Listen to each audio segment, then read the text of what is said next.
thank you. Please, it's great to be in Peachtree City, and I gotta say, you guys have got a hell of a congressman. How much do we love Brian Jack here in the 3rd District of Georgia? Thank you, Brian.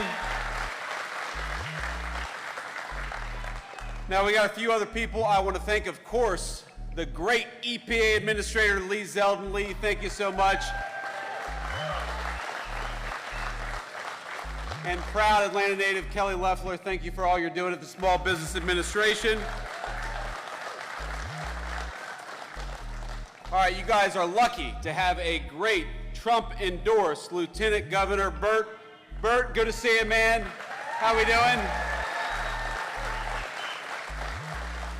Burt greeted me on the tarmac today. He had been on the tarmac, I think, for a few minutes because he was sweating bullets. And that hot Atlanta sun, I felt bad for him, but Burt, thank you. You're gonna make a great governor for the state of Georgia, and we're with you every step of the way. Now, I understand we got a little preview. This is my idea. A little preview of the Senate race here in the great state of Georgia. How'd they do, ladies and gentlemen? Do good? Well, let me thank Coach Derek Dooley. Derek, thank you for being here. Let me thank Representative Buddy Carter. Buddy, thank you. Good to see you, man. And of course, the great Mike Collins. Mike, thank you for everything that you do. It's good to see you, man. Now, here's the thing. We're at a great American facility. I want to thank these great workers behind me. I feel bad for these guys because they got to stand up the whole time I'm talking. You guys get to take a seat, and boys, strap in, because we're going to be up here for about 3 hours. You give a politician a microphone, and it's always tough. Boys and girls. We've got a few ladies back there, too. But here's the thing. This facility, this manufacturing plant represents what makes America great. Because the products that you build, the jobs created here, the ingenuity and the technology and the development and all the things that actually make America run are built right here at this incredible facility. So thank you to ALTA, thank you to the workers, and thanks to the people who make this facility run. Now, I heard something before I went on, because there's this big refrigerator right behind me, right? And somebody told me it was 13 tons, is that right? That's a big refrigerator. Now, am I also right that a lot of the products that you guys make go into Chick-fil-A? Is that right? Okay, I know it's a great Atlanta company, but as a customer, a frequent customer at Chick-fil-A, I've got a personal connection because you guys make a great American company run, and that's what I love about this country. When you guys make a great product, it enables more great products to be made. That creates more jobs for our people, that creates more American innovation, and it creates more prosperity for the American worker. And I'm here, of course, as a representative of the President of the United States that has done more for the prosperity of the American worker than any president in a generation. So can we give it up for President Donald J. Trump, because I know he's watching.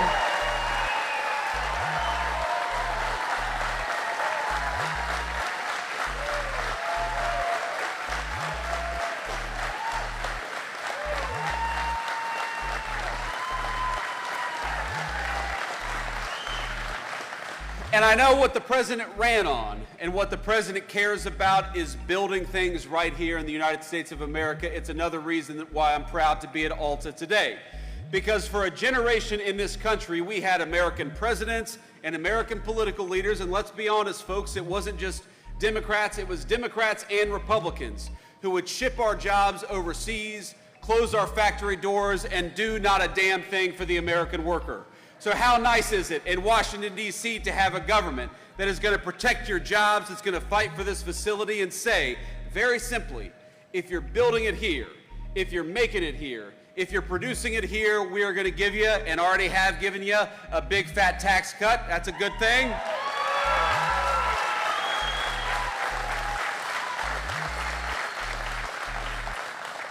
But if you make it overseas, if you try to do something with a foreign worker as opposed to an American worker, if you try to ship our great American jobs and great American factories overseas, then you are going to pay a big fat tariff before you bring that crap back into the United States of America.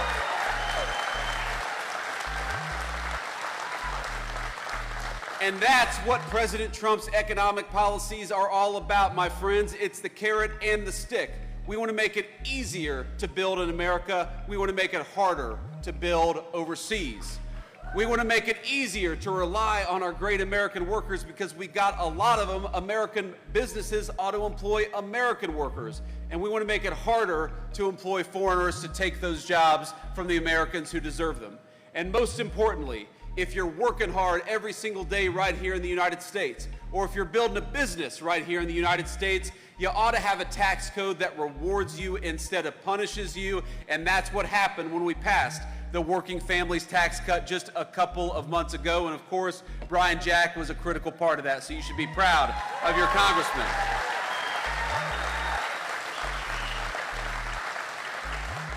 Now, what does this law mean for you? What this law means for you is that your take-home pay is going to go up over $10,000 over the next few years.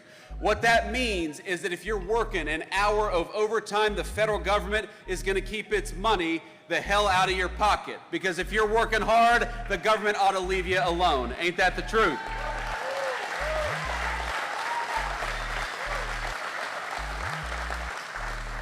Do any single moms out there?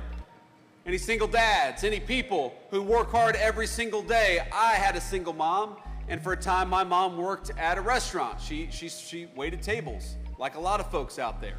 And you know what we did in this new law? We said that if you're working hard and you're making your income via tips, we are not going to tax tips anymore because we want to give everybody out there that's working hard for those tips a little bit of relief. And that's what the Working Families Tax Cut did. No matter where you are in this country, if you're working hard and play by the rules, you ought to have a government that stands up for you instead of fights against you. That's why we increased the child tax credit in the Working Families Tax Cut. That's why we eliminated taxes on overtime and on tips. And that's why we had the biggest tax cut for families that this country has ever seen, because we believe that you ought to keep more of your hard-earned money, and we believe that if you're busting your rear end every single day, the government ought to make it easier for you and not harder for you, and that's why we fought for that legislation.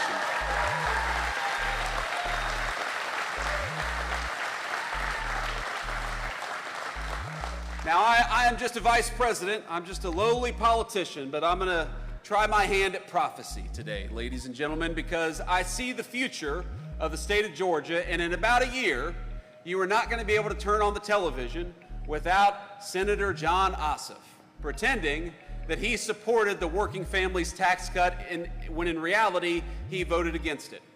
And I saw a TV clip of him today. You know why he said he voted against no taxes on overtimes? You know why he said he voted against no taxes on tips? You know why he said that he voted to raise your taxes by the biggest amount in a generation in this country? Because he's allegedly worried about people getting kicked off their health care. Well, you know what? The President of the United States made a promise, a sacred promise, that the only people who are going to lose access to health care are illegal aliens who shouldn't be in this country to begin with.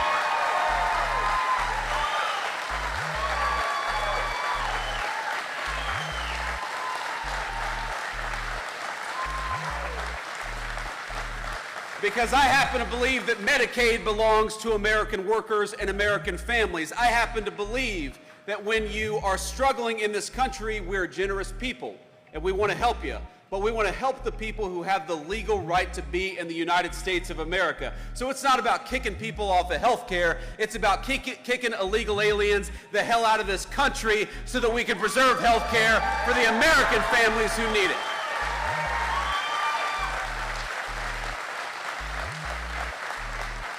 And that's what the Democrats never talk about. That's what they'll never tell you. They'll say, well, Republicans want to do this to health care. They want to do that. They want to do all these terrible things. When in reality, if you look at what the Democrats have done, what they've tried to do is to allow millions and millions of illegal aliens into this country, to give them benefits that ought go by right to American citizens, and then to attack Republicans when we dare to stand up for the American citizens who have the right to be here. So when you watch those TV commercials in a year, and John Ossoff, I tell you, he's going to pretend to be a reasonable moderate.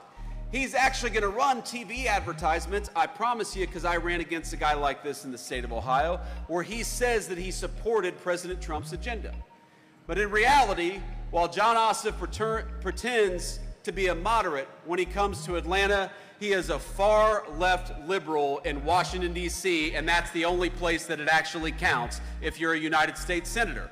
So why don't we ask John Ossoff, why did you vote to raise taxes? Why did you vote to keep illegal aliens on Medicaid? Why did you vote to bankrupt Medicare? Why did you vote to make sure that people who work overtime and earn their income from tips pay as much to the federal government as possible? And the simple answer is because John Ossoff, whatever he pretends to be in his television commercials, he doesn't give a damn about the 3rd District, and he doesn't give a damn about the people of Georgia, but we do, and we're going to fight for you every single day.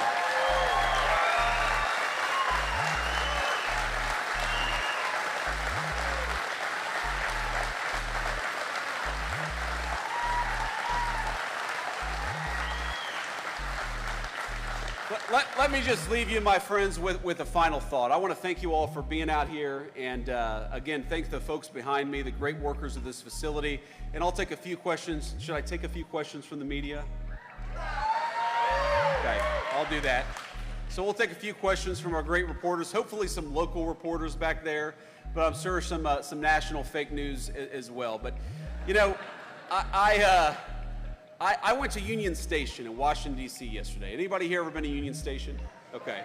It's a beautiful, beautiful building, really a monument to American greatness. I was walking around, I was looking up at it, these beautiful high ceilings. It looks like something out of a fairy tale.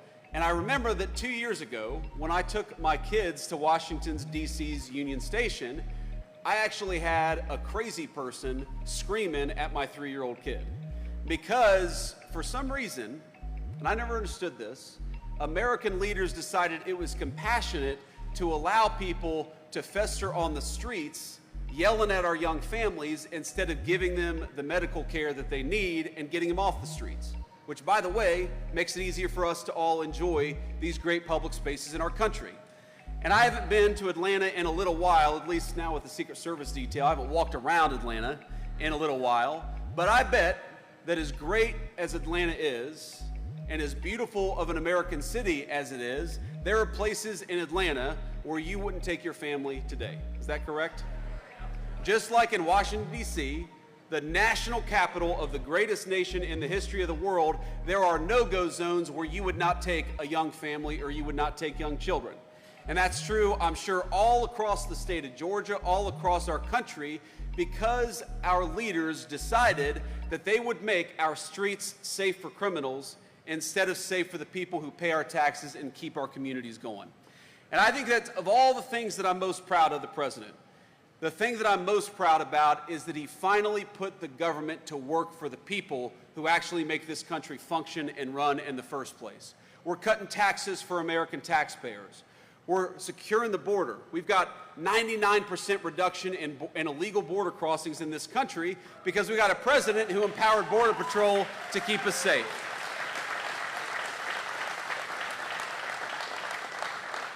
And we got a president who's standing with law enforcement to make it easier to clean up our streets, to make them safe for our young families. If you're a person, I don't care what your political party is, but if you're a family and you want to take your kid to a nice meal in downtown Atlanta, it's about a 40-minute drive, take your kid to a nice meal in downtown Atlanta, you ought to be able to without being harassed by a criminal. We got to take America's streets back for the American people, and that's what the President of the United States is doing every single day.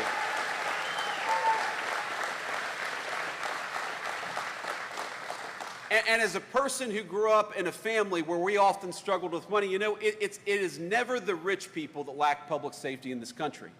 When we go to war against our cops, when we flood the border with illegal immigration, when we close down great American factories, it is the people the Bible calls the least of us that struggle the most and hurt the most.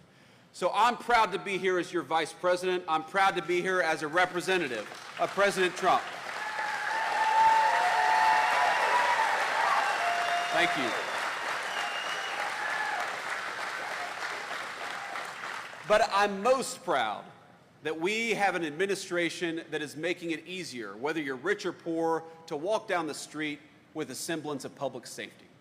I'm most proud that we're fighting for the jobs of the people behind me and the jobs of every single working person in this country, and we're fighting to make sure that you pay low taxes instead of a bunch of garbage to the federal government. I'm proud that we serve an administration that cares more about American citizens and our public safety than giving Medicaid and Medicare to illegal aliens, which is what John Ossoff wants to do. In other words, I'm proud that the kind of family that made me who I am finally has a representative and a fighter in Washington, D.C. I promise you, we'll keep on fighting for you every step of the way. God bless you, and thank you for having me. Thank you.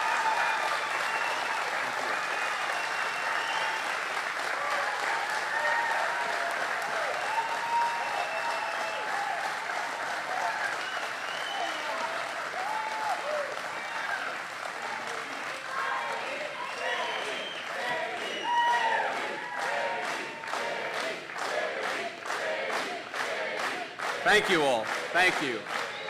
I don't think I'm going to get the same chant from the fake news media, do you? But we'll let them ask some questions anyway. Let's take a few questions back there from the rafters. I would prefer to take at least a few local media questions first, and then we can get to the national folks. Semper Fi, sir. God bless you. I think we have a microphone back there. If we could pass around. Sir, go ahead. Mr. Vice President, I'm Richard Elliott with WSB-TV here in Atlanta. You've heard the criticism from Democrats that making the Trump tax cuts permanent comes at a cost to Medicare, SNAP benefits, and other things like that. How would you answer some of those criticisms by the Democrats? Yeah, well, I appreciate that question. Look, there are a couple of responses to that criticism. First of all, the only people that we say should not get free government health care benefits are illegal aliens and those who refuse to try to even look for a job. It's very common sense. We want, and look, we are going to bankrupt this country if we keep on giving the people's benefits, the people's Medicare, Medicaid, and Social Security benefits to illegal aliens who have no legal right to be in this country and never paid into the system to begin with. That is never the design of those programs, is to give them to every person all over the world. They ought by right to belong to the American citizens who paid into those programs to begin with. And that's what we're fighting to make sure happens. And the second response I'd say to that is look, we did a lot in this legislation. Brian worked on it. The other representatives here worked very hard on this to make sure that a lot of our rural hospitals are struggling because of some of the policies of the Biden administration. So what we did is we put a lot of resources and a lot of changes in regulations to make it possible for our rural hospitals to stay open despite what the Biden administration did to them for 4 years. So our policy is very simple. Whether you're in a big city or a small town, we're going to fight for your access to health care. Whether you're an American citizen who's been here for 70 years or an American citizen who's been here for 2 years, we're going to fight for your access to a government that serves you. But if you're an illegal alien, you do not deserve government-paid health care benefits. You need to get out of our country, and that's as simple as that.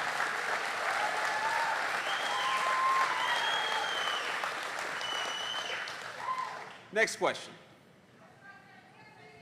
Mr. Vice President, Greg Bluestein with the Atlanta Journal-Constitution. Thanks for being here.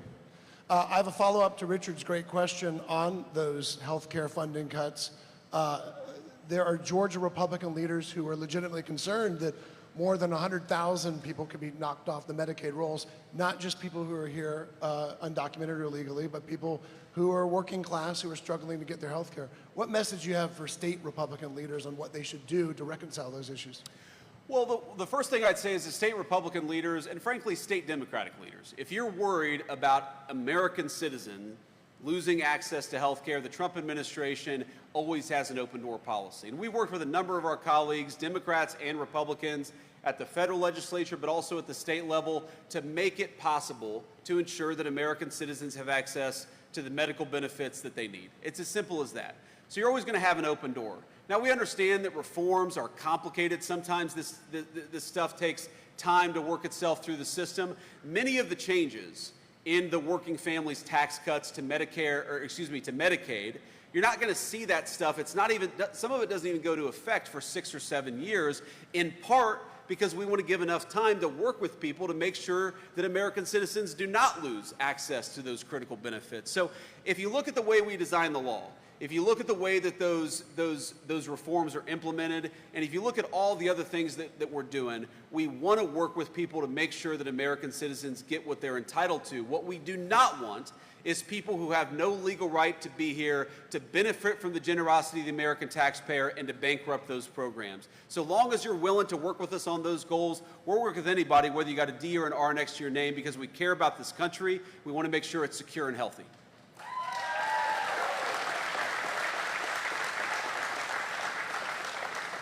Next question. We had a couple hands back here, but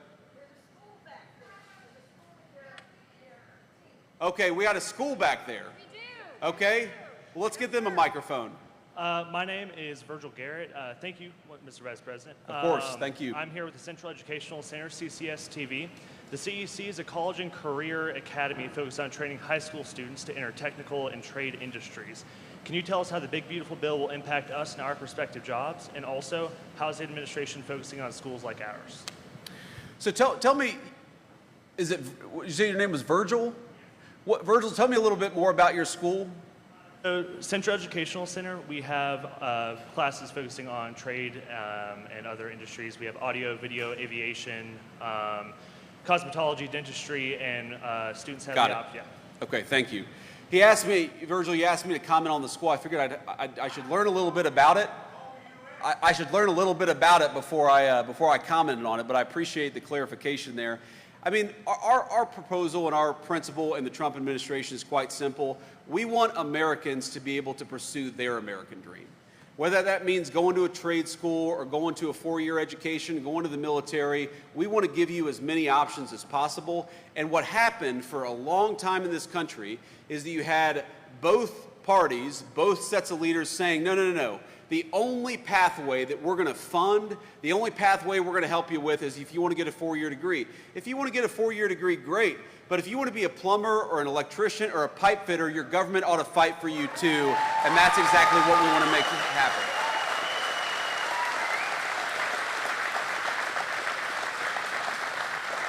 And I do, you know, Virgil, part of that is policy. Part of that is making sure that things like Pell Grants and other federal benefits, they don't pick and choose. They don't discriminate against our great trade schools. But part of that is leadership. And I think it's important for those of us who are in positions of leadership to say that, you know, there are so many great careers that require you use your hands and your head at the same time, where you can earn a great living, you can build something great for your fellow citizens and people in your community. We're not going to have enough housing. We're not going to have plumbing that works. We're not going to have lights that turn on unless we've got enough people going into our trade schools. We've got to have more kids doing it, more young people doing it, because they're the ones building the American dream of homeownership. They're the ones building the future, and we're going to fight for you every step of the way. Thank you for your question, Virgil.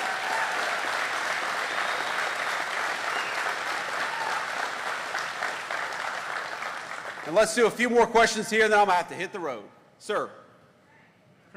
Where have we got a microphone? Vice President, Raul Bally, WABE Radio here in Atlanta. Wanted to ask you about something, your final topic on safety. Do you see the administration putting soldiers in the city of Atlanta?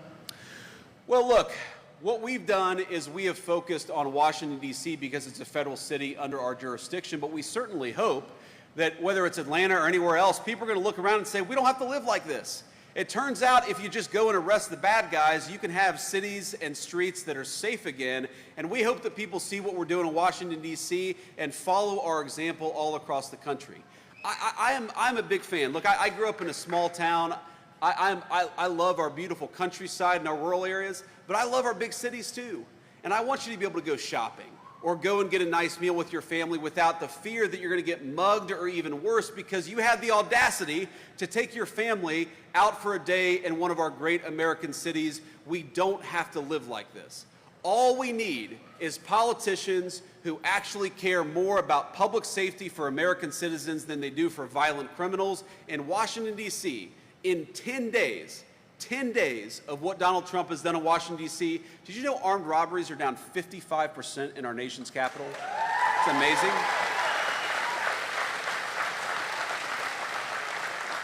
You know, murders in Washington, D.C. are down over 35%. Again, that's in a week and a half of just taking crime seriously. And there's something, you know, Democrats had this weird sickness in the head 5-6 years ago where they decided that all law enforcement was racist. You know who suffers the most, especially in our urban areas, when you don't allow the police to enforce the laws against bad guys? It is the good citizens, disproportionately black Atlantans, who suffer the most from high violent crime, because you've got more, or at least a disproportionate number of black Georgians living in Atlanta compared to other places. So when you empower police to prosecute violent criminals, that's not racism, that's empowering everybody, black or white, to live safely in their communities, and that should be the God-given right of every American citizen to walk down the street in safety and comfort. God bless you, sir. Next question. President, thank you for answering our questions. I'm Doug Reardon with Atlanta News First. I know you're here to talk about business and manufacturing. I wanted to ask you about the spending bill's impact on individuals. There was a nonpartisan Congressional Budget Office report that came out last week showing that the bottom 10%, the poorest Americans, would lose about $1,200 a year on their income, while the top 10%, they would add about $13,000 annually to their income. Can you justify for those poorest Americans those differences? Well, first of all, the Congressional Budget Office, sometimes they put out reports that are absolutely atrocious, and I think this is a good example of a very atrocious report. The most important thing for people who are living at the bottom of the income ladder is that they not pay taxes on their income sources. So if you're working hard and you're working overtime, you're going to get a big fat tax cut. If you're working at a restaurant or some other business where you're earning your wages primarily through tips, you're going to get a big fat tax cut. And most importantly, the president's economic policies are going to prevent your job from being shipped off to Asia or to Mexico. That is the very best thing for people at the bottom of the income ladder, and that's why we have the economic policies that we do. If you go back 50, 60 years, what is the fastest period for blue-collar wages rising in the United States of America? It is the time that we are living in right now, thanks to the economic policies of Donald J. Trump. You know what the worst thing for people at the bottom of the income ladder is? It's when you flood the country with millions upon millions of illegal aliens and force our poor Americans to compete for jobs against low-wage foreigners who don't even have the legal right to be here. That is what destroys the wages and the livelihoods of people who are struggling in this country. We want to empower them to live the American dream. That's why we're protecting their jobs, lowering their taxes, and fighting to make their country safe again. And I'll do one more question. Sir, I'm George Cheedy. I write for The Guardian. I live in a small town, less than 1,000 people. I'm also a military veteran. I am a DINFOS-trained killer just like you. Thank you for your service, George. In 1996, in Atlanta, when the Olympics was coming through, Atlanta very famously rounded up people who were homeless on the street downtown, bought them bus tickets, and sent them out of town and often out of state. There was a lot of negative sentiment about that later. It's one of the things that people remember. I am concerned that in the press to eliminate encampments in DC, something similar to that is happening. What is happening to the people who are homeless, often poor, often have a mental health problem or a drug problem? Where are they actually going when these encampments are being broken? So first of all, George, I was 12 years old when the 1996 Summer Games happened in Atlanta, so I don't remember exactly the background there. I was worried about football and fishing and doing all the things that a 12-year-old in southwestern Ohio was worried about. But I think that the question betrays a certain misunderstanding of what we're trying to do and what is the nature of real compassion. I talked earlier about my son being harassed at Union Station a couple of years ago. Now, first, as a father, you have some vagrant screaming crazy stuff. I'm sure a lot of us have had this experience where you have some vagrant screaming crazy stuff at your 3-year-old. As a father, my first reaction is grab my son closer, make sure that he's safe. Okay, then you realize the person's not going to maybe run and charge and attack us. We'll just keep our distance. But then you think, wait a second. Why have we convinced ourselves that it's compassionate to allow a person who's obviously a schizophrenic or suffering from some other mental illness, why is it compassionate to let that person fester in the streets? You see them, they're you know, a lot of them have clear mental health issues. A lot of them have clear physical health issues. They're not properly clothed. They're not properly cared for. Some of them are wasting away. The compassionate thing is to have people who are having mental health crises, to get them in treatment, not to let them sit on the streets and yell at our people while they're walking by.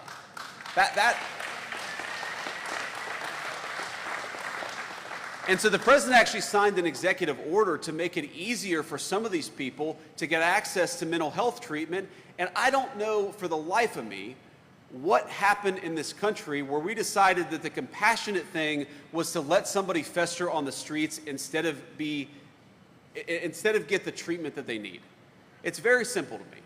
And I don't know why we accept it as parents and as grandparents and as people who just want to walk down the street in comfort, why we accepted that it was reasonable to have crazy people yelling at our kids. You should not have to cross the street in downtown Atlanta to avoid a crazy person yelling at your family. Those are your streets, paid for with your tax dollars, and you ought to be able to use them like any other citizen of this country.